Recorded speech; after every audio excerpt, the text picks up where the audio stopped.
In the year 1943, the sky above Germany is choked with the freezing exhaust of B-17 flying fortresses. The United States 8th Air Force is systematically dismantling the industrial capacity of the Third Reich. Cities are turning into smoking craters. Ball-bearing plants, oil refineries, and rail yards are being erased from the map in a relentless campaign of strategic annihilation. But amidst the rubble of a nation being bombed back to the Stone Age, a highly unusual industrial operation remains completely functional. Deep inside the borders of Nazi Germany, an American-owned corporate entity is quietly having its most profitable year in history. They are not building Panzer tanks. They are not manufacturing artillery shells for the Eastern Front. They are bottling millions of cases of a peculiar, yellow-brown liquid. This is the story of Coca-Cola GmbH, the German branch of the ultimate symbol of American capitalism. Welcome to the Time Weaver. Today, we are not looking at battlefield tactics or frontline heroism. We are conducting a forensic audit of corporate survival in the deadliest conflict in human history. This is the true story of how a logistical machine outsmarted a totalitarian political ideology, playing both sides of World War II and collecting the winnings. To understand the sheer absurdity of this corporate anomaly, we have to look at the first trap the Nazi regime set for itself. The trap was a core doctrinal concept known as autarky. When Adolf Hitler and the Nazi Party seized power in 1933, they were absolutely obsessed with the idea of economic self-sufficiency. Hermann Göring's highly publicized four-year plan was explicitly designed to insulate Germany from the global market. The regime believed that relying on foreign imports, especially from democratic, capitalist nations, was a fatal strategic weakness. Foreign businesses operating within the Reich were heavily regulated, intimidated, or outright nationalized by the state. American corporations in particular were viewed with deep, paranoid suspicion. Yet, Coca-Cola GmbH, a subsidiary established in the industrial city of Essen in 1929, completely bypassed this ideological purge. How did a sugary American soft drink embed itself so deeply into the psychological and economic fabric of the Third Reich that the Gestapo simply let it operate?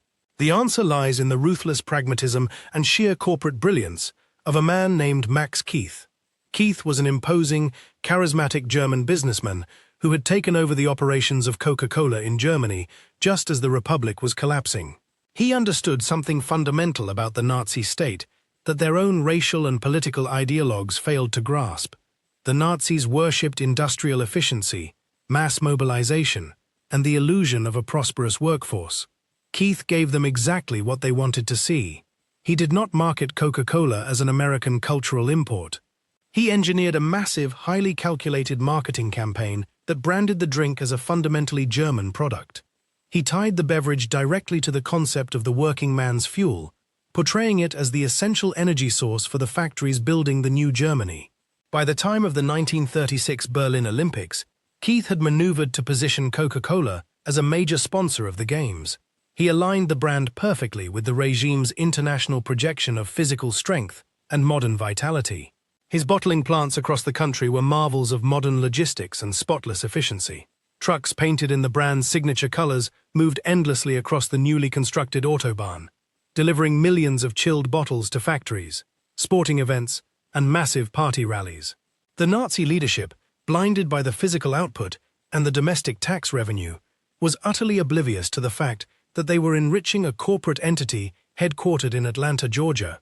They simply saw a booming local industry, providing jobs and keeping the totalitarian workforce hydrated and energized.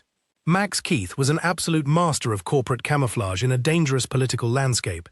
He eventually joined the Nazi Party, not out of fervent ideological belief, but as a necessary and calculated business expense to secure raw materials and government contracts.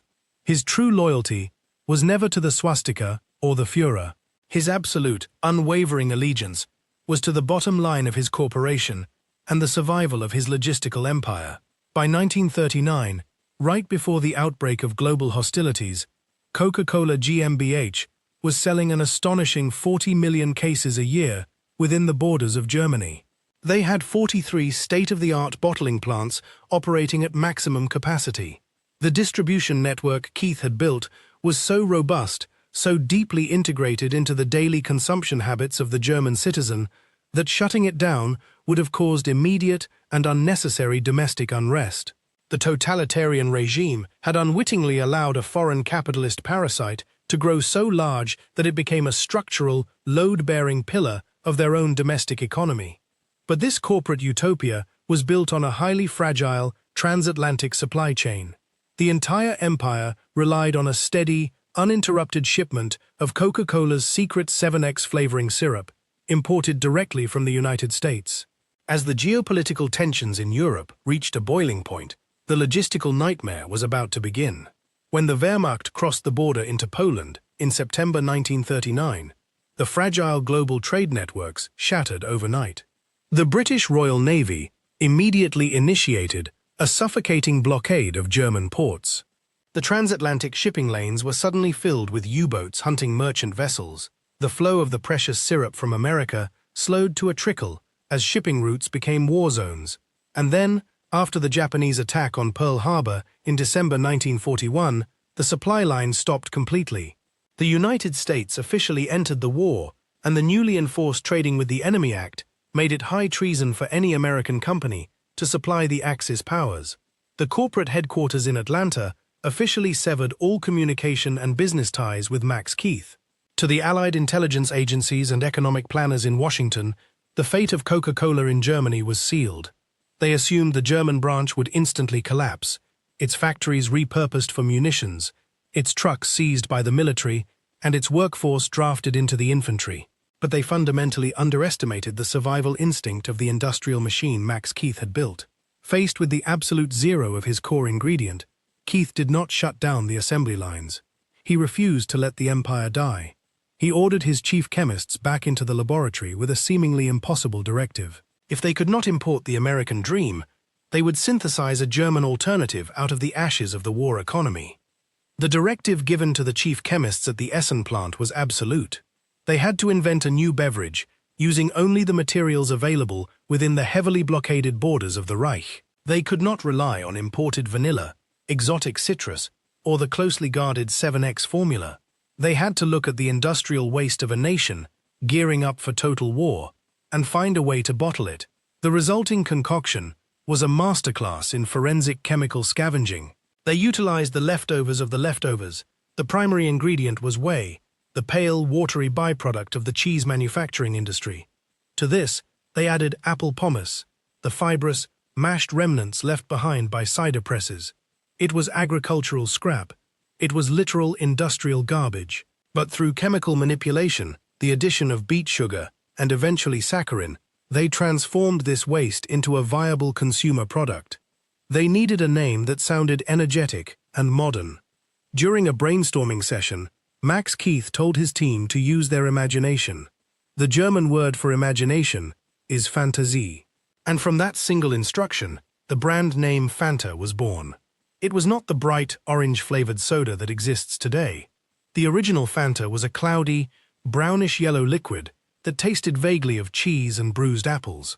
Under normal circumstances, in a free and open market, a product like this would have failed instantly. But Nazi Germany in 1942 was not a free market. It was a captive audience, trapped in an increasingly desperate rationing system. Coffee was heavily restricted.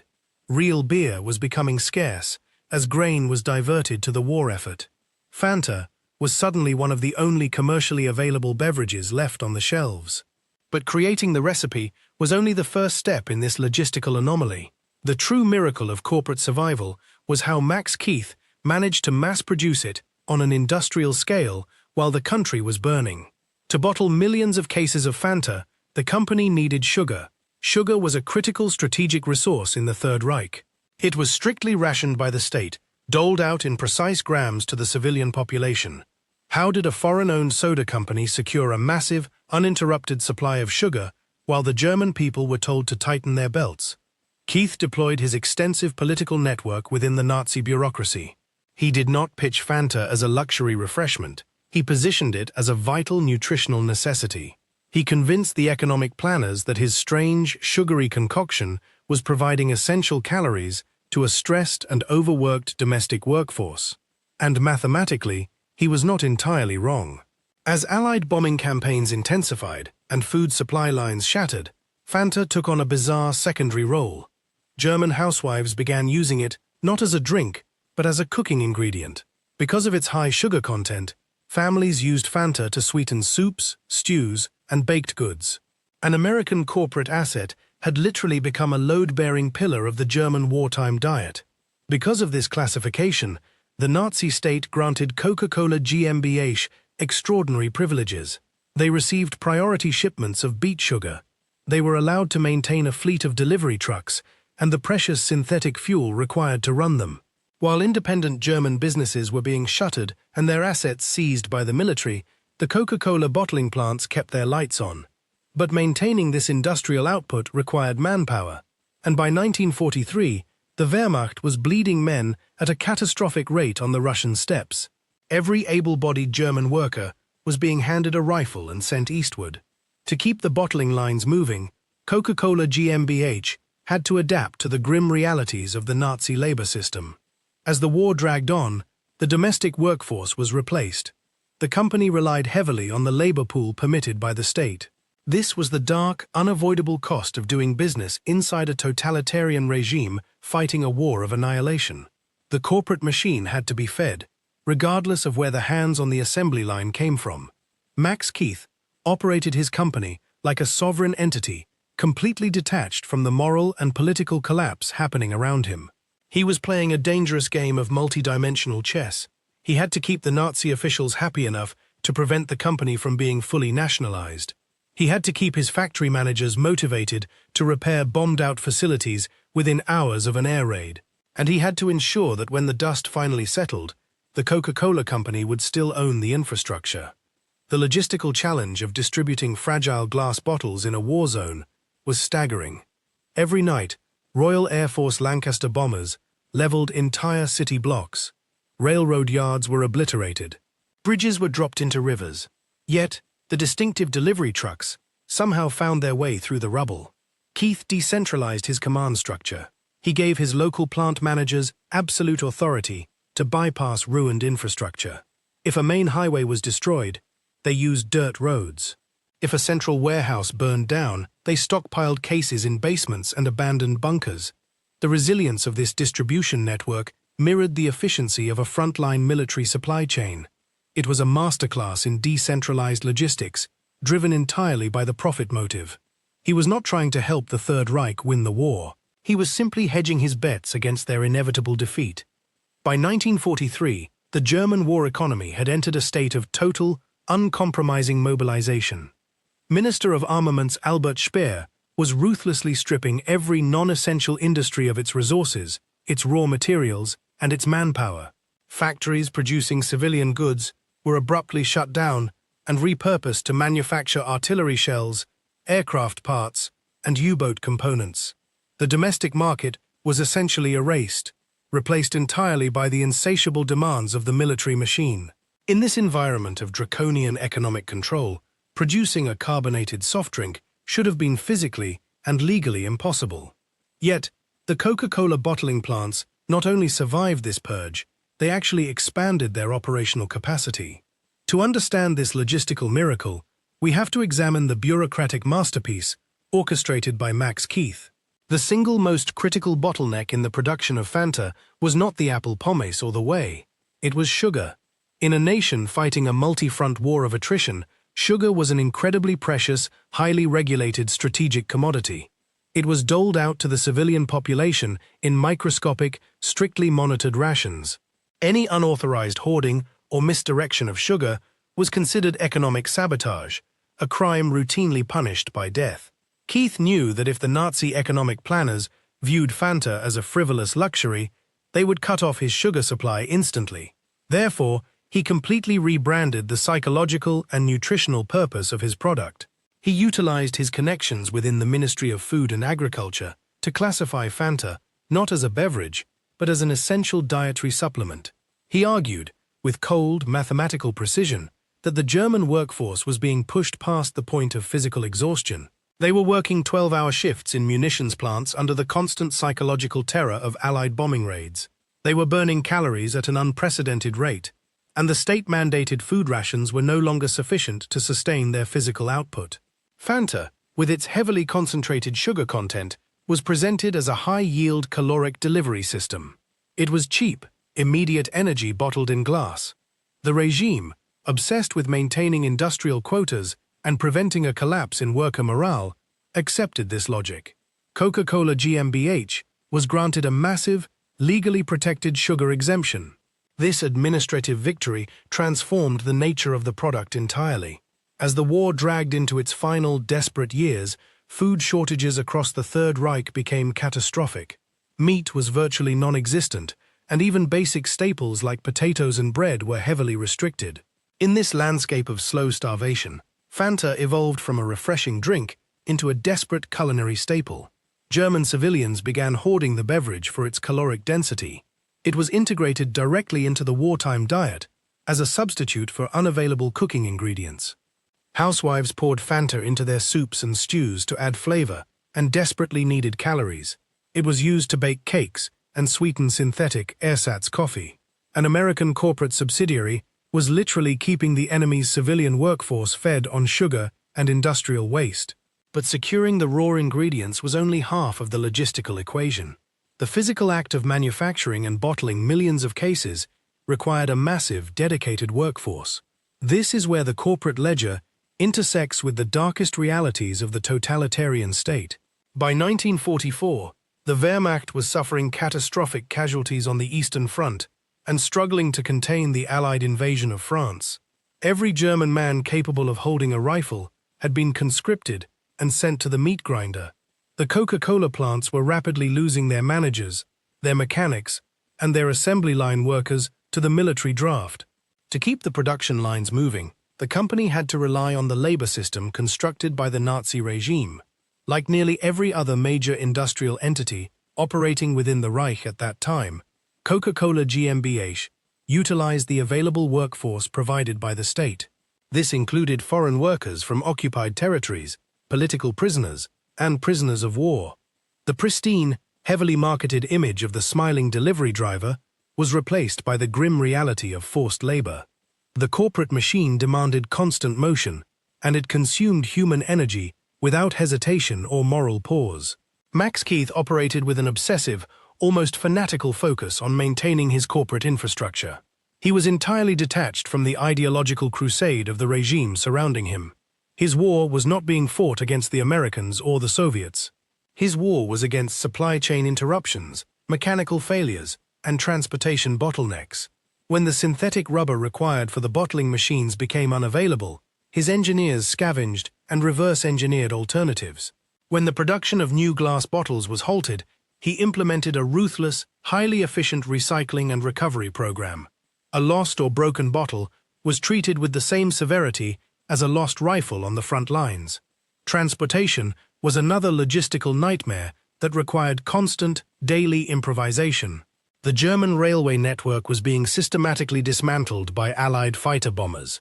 Civilian use of gasoline was strictly forbidden, reserved entirely for the panzer divisions and the Luftwaffe. To keep his delivery fleet operational, Keith retrofitted his trucks to run on wood gas generators. These cumbersome devices bolted to the side of the vehicles burned wood chips to create a combustible vapor. They were dangerously inefficient and prone to mechanical failure, but they kept the wheels turning. Every morning, fleets of these strange, smoke-belching trucks rolled out of the surviving factories. They navigated through cities that were actively burning, maneuvering around bomb craters and shattered buildings. The plant managers were given standing orders to prioritize deliveries, regardless of the physical danger. If a route was blocked by debris, they found another way. The distribution network functioned as a decentralized, autonomous organism, driven entirely by the imperative of profit and market dominance. It was a chilling testament to the resilience of industrial capitalism, even as the political entity of Nazi Germany began to collapse under the weight of a two-front war. Its corporate parasite continued to thrive. The infrastructure of Coca-Cola GmbH was proving to be far more durable than the thousand-year Reich itself. But this bizarre isolation could not last forever. The war was coming home, and the absolute destruction raining from the sky was about to test the ultimate limits of Max Keith's logistical empire. By the summer of 1944, the global conflict had reached its absolute, terrifying climax. The Allied invasion of Fortress Europe was officially underway, and on the blood-soaked beaches of Normandy, the ultimate, surreal juxtaposition of corporate logistics finally materialized. As American troops fought their way inland through the deadly bocage of northern France, their supply lines were being heavily subsidized by a very familiar brand. Months earlier, the Supreme Allied Commander, General Dwight D. Eisenhower, had sent a highly classified and deeply unusual cable to the Pentagon. He did not merely request more artillery shells, medical supplies, or Sherman tanks. Eisenhower explicitly demanded the immediate shipment of 3 million filled bottles of Coca-Cola, along with the equipment and personnel to build 10 complete bottling plants directly behind the advancing front lines. The United States War Department complied without a single moment of hesitation. They officially classified the sugary beverage as a critical military necessity, effectively exempting the corporation from the strict wartime sugar rationing that was actively suffocating the civilian population back home. Furthermore, 148 Coca-Cola executives were drafted, given military uniforms, and granted the official rank of technical observers. These corporate officers did not carry rifles, and they did not lead men into combat. Their sole, government-mandated mission was to ensure that every American soldier could purchase a bottle of Coke for exactly 5 cents, no matter how close they were to the front lines. The American military apparatus was essentially acting as a heavily armed, taxpayer-funded global distribution network for a private monopoly. By the end of the war, the military would build 64 bottling plants around the world on behalf of the company, shipping billions of bottles to the troops. It was a masterstroke of psychological warfare and long-term brand building. But as these American soldiers pushed deeper into the European continent, clearing German bunkers and ruined pillboxes, they found something deeply unsettling. Inside the captured dugouts and shattered command posts of the retreating Wehrmacht, nestled right alongside Mauser rifles and abandoned stick grenades, were empty glass bottles of Fanta. The American troops on the ground did not realize it, but they were fighting an enemy that was being hydrated, sustained, and fueled by the exact same corporate entity. It was a chilling, undeniable testament to the cold, borderless nature of industrial capitalism. While millions of soldiers and civilians on both sides were dying for completely opposing political ideologies, the corporate ledger in Atlanta was quietly benefiting from both armies. However, back inside the borders of the rapidly collapsing Third Reich, Max Keith was fighting a desperate battle for mere physical survival. The Allied strategic bombing campaign had shifted from targeted industrial strikes to the absolute, systematic obliteration of major German cities. The United States 8th Air Force bombed mercilessly by day, and the Royal Air Force Bomber Command blanketed the urban centers with incendiaries by night. The sprawling infrastructure of Coca-Cola GmbH, which had thrived for years under the protection of the Nazi regime, was finally being torn apart by high explosives. By late 1944, the massive, state-of-the-art bottling plant in Essen was completely destroyed in a massive firestorm. The heavily guarded facilities in Cologne, Frankfurt, and Berlin were quickly reduced to smoldering craters of twisted steel and melted glass. The distribution trucks were frequently strafed by Allied fighter planes, their dangerous wood gas generators exploding in massive fireballs on the ruined highways. Under normal circumstances, any rational business entity would have ceased operations, liquidated its remaining assets, and waited in the bunkers for the end of the war. But Max Keith was driven by a terrifying, almost fanatical corporate loyalty that defied all military logic. He simply refused to let the assembly lines stop. When a factory was bombed into rubble on a Tuesday night, Keith demanded that the debris be cleared and a makeshift production line be operational by Thursday morning. He ruthlessly utilized forced laborers and prisoners of war to dig through the wreckage, salvaging whatever unbroken machinery and intact glass bottles they could pull from the ashes. He moved production lines underground into damp cellars, abandoned coal mines, and reinforced concrete bunkers. He completely decentralized the corporate command structure, turning each local plant manager into an autonomous warlord whose only mission was to produce and distribute Fanta by any means necessary. As the raw ingredients became even scarcer, the recipe for Fanta deteriorated further, relying almost entirely on saccharin as the beet sugar supply was finally cut off. This relentless, blind drive for corporate survival soon brought Keith into direct conflict with the rapidly collapsing, highly paranoid apparatus of the Nazi state. As the Red Army closed in from the east and the Americans crossed the Rhine in the west, the SS and the Gestapo began to turn violently on their own people. They were actively hunting for defeatists, saboteurs, and anyone hoarding valuable industrial resources. Keith, sitting on massive hidden stockpiles of synthetic fuel, replacement parts, and functioning machinery, became an immediate target for the secret police. Hardline Nazi officials demanded that the company be fully nationalized, its foreign trademarks stripped away, and its resources confiscated for a final, suicidal defense of the fatherland. Keith faced the very real daily threat of a firing squad. If the Gestapo discovered that he was still secretly maintaining the financial records for the American parent company, meticulously preparing to hand the entire empire back to Atlanta the moment the war ended, he would have been executed for high treason on the spot.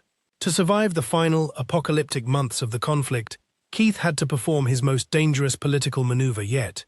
He utilized every bribe, every deep political connection, and every ounce of leverage he had left to convince the desperate local administrators that his factories were essential. He argued that shutting down the Fanta lines would trigger mass panic and open revolt among the starving civilian population. He successfully played the fanatical SS off against the pragmatic Ministry of Armaments, using the chaotic, overlapping bureaucracy of the dying state to shield his corporate assets. He was not protecting the German people, and he was certainly not fighting to save the Führer. He was defending a balance sheet. He was protecting an international trademark. As the Soviet artillery began to pound the outskirts of Berlin, turning the capital into a horrific slaughterhouse, the Coca-Cola plants in the western sectors of the country were still stubbornly producing their strange, synthetic syrup. The political ideology of the fascist state had completely failed. Its military was utterly destroyed, and its leaders were preparing to commit suicide in underground bunkers. But the logistical machine that Max Keith had built was still functioning. It was battered, it was bloodied, and it was operating out of absolute ruins, but it had not surrendered. The stage was now perfectly set for the final audit, the moment the guns fell silent and the true victor of the Second World War emerged from the smoke. In May 1945, the Thousand-Year Reich finally ceased to exist. The city of Berlin was a smoking, apocalyptic wasteland of pulverized concrete and shattered glass. Soviet tanks roamed the streets, and the last fanatical defenders had been completely annihilated. The political and military apparatus of Nazi Germany was utterly destroyed. But amidst the absolute ruin of a fallen empire, a single, functioning corporate lifeline remained intact. Max Keith had survived. He had not fled to South America, and he had not committed suicide in a bunker. He was sitting in the ruins of a partially destroyed factory, holding a meticulously preserved set of financial ledgers.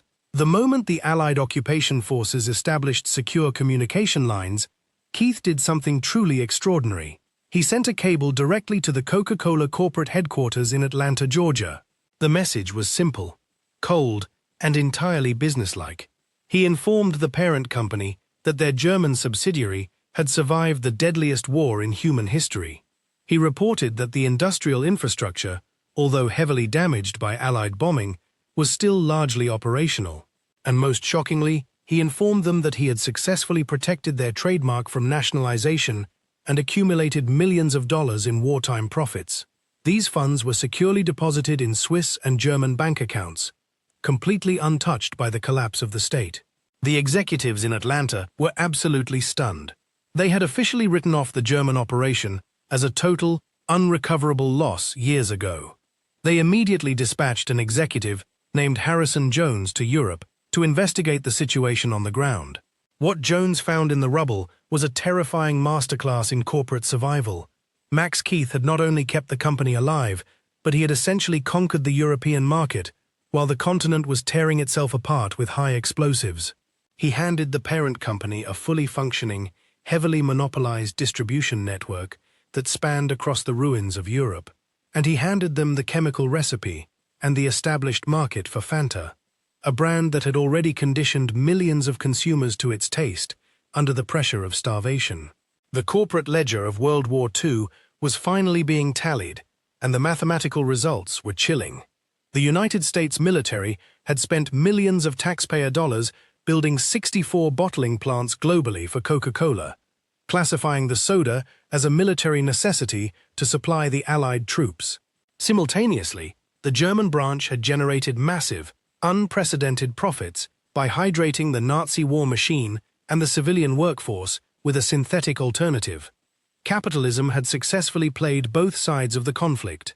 It was a flawless execution of logistical logic overcoming political ideology.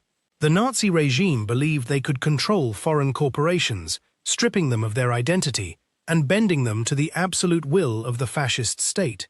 Instead, the totalitarian state was slowly hollowed out and utilized as a temporary, expendable host for a corporate parasite that ultimately outlived it. When the war officially ended, Max Keith was not put on trial at Nuremberg. He was never treated as a Nazi collaborator, an economic saboteur, or a war criminal. He was celebrated by the Coca-Cola Company as an industrial hero of the highest order. He was eventually promoted to the head of all European operations, overseeing a massive, continent-wide expansion during the post-war economic boom. The Fanta brand, originally born from the agricultural garbage and desperation of a totalitarian war economy, was slightly reformulated and launched globally. It quickly became one of the most profitable and recognizable soft drinks in human history. The balance sheet was completely balanced. The physical destruction of the European continent was simply written off as a temporary disruption in the global supply chain. This is the ultimate, terrifying reality of the industrial war machine. Ideologies crumble, empires fall, and millions of young men bleed to death in the mud for abstract concepts of freedom, duty, and fatherland. But the logistical systems, the supply chains, and the corporate entities simply adapt, restructure, and continue to calculate their profit margins. A logistical system will always, inevitably, defeat a political ideology. Behind every heroic cavalry charge, behind every desperate last stand in a ruined city, there is an accountant quietly tallying the cost of the ammunition and the fuel. The men who fought and died on the beaches of Normandy, the sands of Iwo Jima, and the frozen steppes of Russia paid the ultimate, incalculable human cost. Their sacrifices were profoundly real, their bravery was undeniable, and the trauma they endured shaped the foundation of the modern world. But we must never forget the cold, mechanical, and entirely borderless forces that operated in the shadows behind them. Thank you for joining me on this forensic audit of history. Do you have any family stories or historical documents relating to the strange intersection of commerce and conflict during the Second World War? Share your thoughts, your evidence, and your perspectives in the comments below. If you value this level of deep, uncompromising historical analysis, make sure to subscribe to The Time Weaver. Hit the notification bell so you never miss a briefing. History is always written by the victors, but the invoices are paid by everyone.